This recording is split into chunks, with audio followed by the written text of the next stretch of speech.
এটা ঠিকঠাক।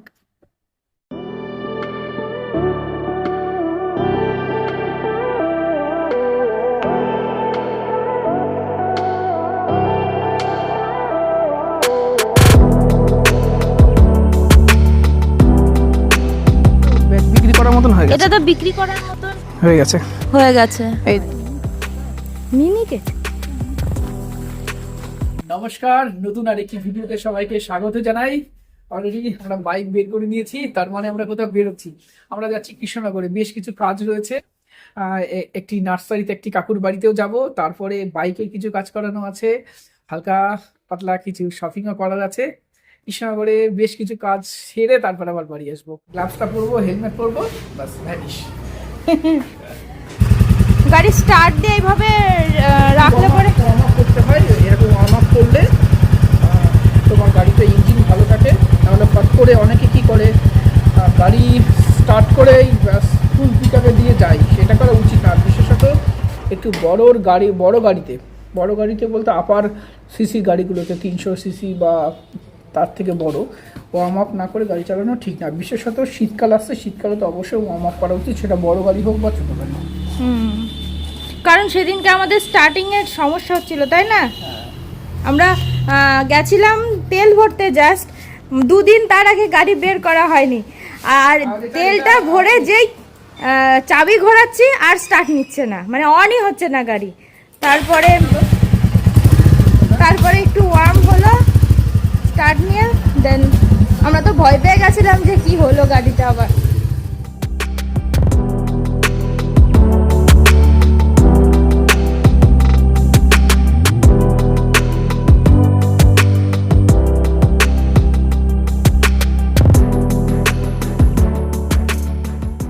আমরা এই দোকান থেকে পিপিএফ করেছিলাম, সেখানে এই ট্যাঙ্কির এখানে একটু সামান্য উঠছে, এবং এর প্রোটেকশনের জন্য আমরা একটু এখানে ডিজাইন করার চেষ্টা করছি। দেখা যাক পরে কেমন লাগে, যদি ভালো লাগে রাখবো, না রাখলে তুলে ফেলতে হবে, তাই না?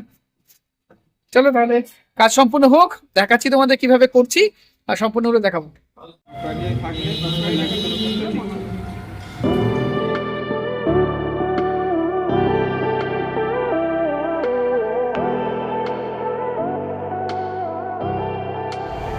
বাইকের ওখানে তো কাজ হলো না, অ্যাকচুয়ালি রোববার কৃষ্ণনগরে ম্যাক্সিমাম দোকানই বন্ধ থাকে। দাদা বললো একদিন আসো ভাই, করে দেবো, কারণ দাদারও তাড়াহুড়ো ছিল দোকান বন্ধ করার। দোকান বন্ধের টাইম হয়ে গেছে, তো আমরা এসেছিলাম আর একটা কাজে, একটা জ্যাকেট, রাইডিং জ্যাকেট কেনার জন্য। একটা দোকানে আমরা গেছিলাম, আমাদের খুব একটা পছন্দ হয়নি। আর এখন যাচ্ছি কৃষ্ণনগর নতুন বাস স্ট্যান্ডের উপরে একটি দোকান, রাইডার্স চয়েস। চলো যাই দেখি। হেলমেট ওখান থেকে নিয়েছিলাম, এখানে দোকানটা বেশ ভালোই, কেমন কি কালেকশন আছে, যদি পছন্দ হয় একবারে দুটো নিয়ে যাবো, কারণ সামনে আমাদের একটা লং ট্যুর প্ল্যান চলছে, তাই না? হ্যাঁ। এখানে এসেও সেম অবস্থা, রোববারের দিন কৃষ্ণনগরে আসার উপায় নেই, দোকান লক করা। খোলা আছে, আমি ফোন করেছিলাম, দাদা বললো 10 মিনিট লাগবে। চলো আবার 10 মিনিট ওয়েট করো। আমাদের যা কাজ ছিল মোটামুটি 2 ঘন্টা 2.5 ঘন্টার কাজ ছিল, তাই না? অনেক দেরি হয়ে গেল, বাড়িতেও অনেক কাজ আছে, মাঠে একটু কাজ আছে, একটু তাড়াতাড়ি যেতে হবে, না হলে কাজগুলো হবে না। দেখা যাক এই দাদা কতক্ষণে আসে, কতক্ষণে কাজ শেষ হয়, কতক্ষণে আমরা বাড়ি যাই। বাস স্ট্যান্ড, এই যে এটা হলো কৃষ্ণনগরের নতুন বাস স্ট্যান্ড। নতুন বাস স্ট্যান্ড বলতে এই বাস স্ট্যান্ড থেকে অনলি করিমপুর লাইনেরই বাস যায়, চাপড়া, করিমপুর, তারপরে এদিকে দমকল, এই সাইডের বাসগুলো এই লাইন থেকে যায়।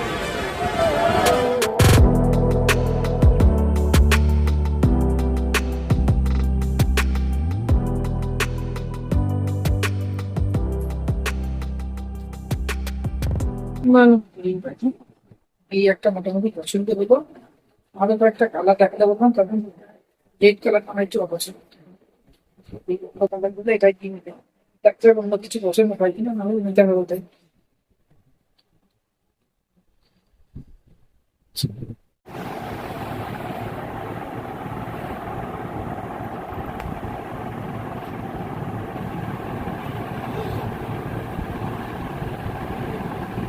এমনি তো ঠিক আছে, অন্য কিছু করলে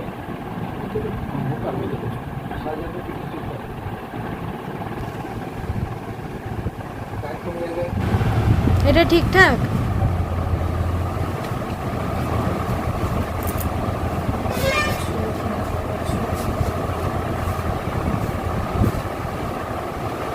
ঘোরো দেখি, ঘোরো।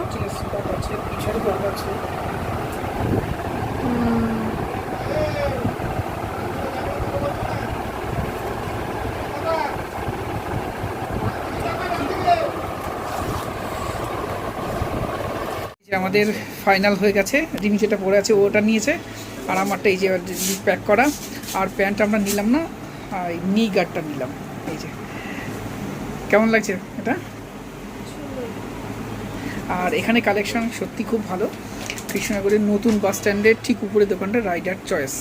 আগেও আমরা অনেকবার এসছি, হেলমেট নিতে এসেছিলাম, তাই না? চলো শপিং কমপ্লিট। ঘুরতে যাওয়ার প্রস্তুতি। এই দেখো এখানে আছে দুটো রাইডিং জ্যাকেট, রিমির আর আমার, আর সাথে দুজনের নি গার্ড, তাই তো? হ্যাঁ, টোটাল হয়ে গেছে। এবার একটা শুধু রাইডিং শু কিনতে হবে। রাইডিং শু এর অনেক দাম, এমনি অলরেডি অনেক খরচ হয়ে গেছে। এখন নিচ্ছি না, এখন যা আছে তারপরেই আমরা যাবো। নেক্সট ইয়ার আর একটা রাইডিং শু কিনে নেবো। একটা কিনেছো তো মোটামুটি? হ্যাঁ, একটা আছে। কিছুদিন আগে একটা কিনলাম। কিসের জন্য ওটা? উডল্যান্ডের শু। যদিও উডল্যান্ডের শু রাইডিংয়ের জন্য অতটা ভালো নয়, কারণ ওয়াটারপ্রুফ হয় না। তো বাড়ি এসে স্নান টান করেই আমরা চলে এসেছি আমাদের মাঠে। অ্যাকচুয়ালি তাড়াহুড়ো ছিল, তাড়াহুড়ো এই কারণে ছিল, মাঠে আজকে সার দেওয়ার কথা, আর এখনই সার দিতে হবে, আর না হলে গাছগুলো নষ্ট হয়ে যাবে। এই দেখো এগুলো আমাদের আম গাছ, বিদেশি আম গাছ। আর এই দেখো এগুলো সব কাঁঠাল গাছ। একটু দেখাও, কাছে এসো। এই দেখো আমাদের গাছে সব কাঁঠাল ধরেছে। হ্যাঁ, এই দেখো এগুলো সব 12 মাসি কাঁঠাল, অনেক আর্লি হয়। এগুলো অ্যাকচুয়ালি ইঁচড় খাওয়ার কাঁঠাল। এই দেখো এইদিকে প্রচুর গাছ আছে আমাদের এখানে। আস্তে আস্তে এসো, এই গাছগুলো সব প্রচুর কাঁঠাল ধরেছে। এই দেখো সব কাঁঠাল ধরেছে এগুলোই। একটু আসো এইদিকে, এগিয়ে এসো। এখানে একটা বড়, এই যে এটা তো বিক্রি করার মতন হয়ে গেছে। এটা তো বিক্রি করার মতন হয়ে গেছে। এই দেখো এইদিকেও কাঁঠালগুলো দেখো, এই দেখো সব বিক্রি করার মতন হয়ে গেছে। এগুলো সব এই যে এই কাঁঠালটাগুলো সব বিক্রি করার মতন হয়ে গেছে। দেখি আর কয়েকদিন পরে 3-4 দিনের মধ্যে আমরা এগুলো বিক্রি করে দেবো। যেগুলো বিক্রি করার মতন হয়ে গেছে সেগুলো এখন বিক্রি করে দেওয়াই ভালো, কারণ এখন দাম পাওয়া যাবে। এখন তো আর সব সেল করে দেবো আমরা। অন্য কোথাও কাঁঠাল অ্যাভেলেবেল নেই, মানে লোকাল কাঁঠাল। মোটামুটি এখন 500-700 গ্রাম হয়ে গেলেই কাঁঠাল বিক্রি করে দেওয়া ভালো। এটাও বিক্রি করার মতো হয়ে গেছে।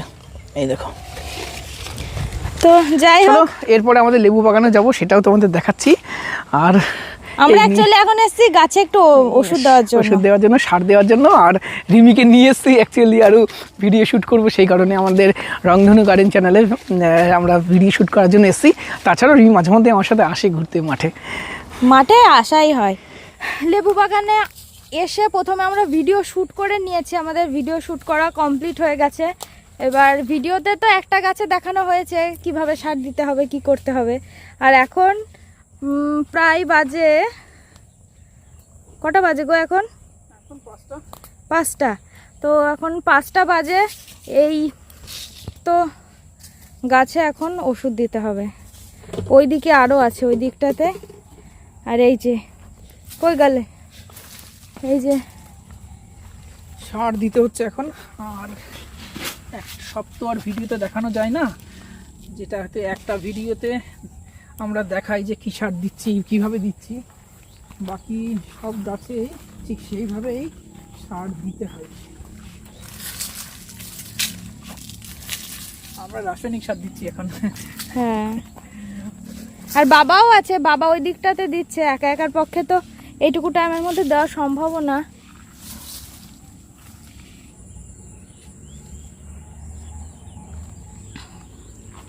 এটাই পারি। বাবা, এ তো বেশ শক্ত, দারুণ সেন্ট। জাস্ট আমি এটা ছিঁড়লাম, এই জায়গা থেকে জাস্ট একটু, এ দেখো একটু রস বেরিয়েছে, জাস্ট সেন্ট বেরোচ্ছে। দারুণ। মাঠ থেকে এসে প্রচুর টায়ার্ড হয়ে পড়েছিলাম দুজনেই, আমি রিমি দুজনেই ঘুমিয়ে পড়েছিলাম, আর ও তো পড়াতে গেছিল। আর এই দেখো থেকে উঠে জাস্ট আমরা ট্রাই করলাম। এই জ্যাকেটটা তো আমি পরবো, আর এই জ্যাকেটটা দুজনেরই হয়ে যাবে। রিমি তো গায়ের সাইজে হবেই, আর যখন ও ঘুরতে যাবে আমার সাথে ও পরবে, যখন রিমি যাবে তখন রিমি পরবে, ব্যাস। এটা 2 in 1। কেমন? ইয়েস হ্যাঁ, যে feel হচ্ছে না, feel হচ্ছে না আমরা ঘুরতে যাচ্ছি। এখনই বেরোবো এবং- মনে হচ্ছে। এবং জ্যাকেটটা দেখো বেশ একদম একদম ভালো পেছনে। চলো আজকের ভিডিও আমরা এখানেই শেষ করছি। কেমন লাগলো এই ধরনের ভিডিও একটু কমেন্ট করে জানিও, আর তোমাদের ভালো লাগলে আমাদেরকে এনকারেজ করার জন্য একটা লাইক করো। নমস্কার, সবাই ভালো থেকো, টাটা।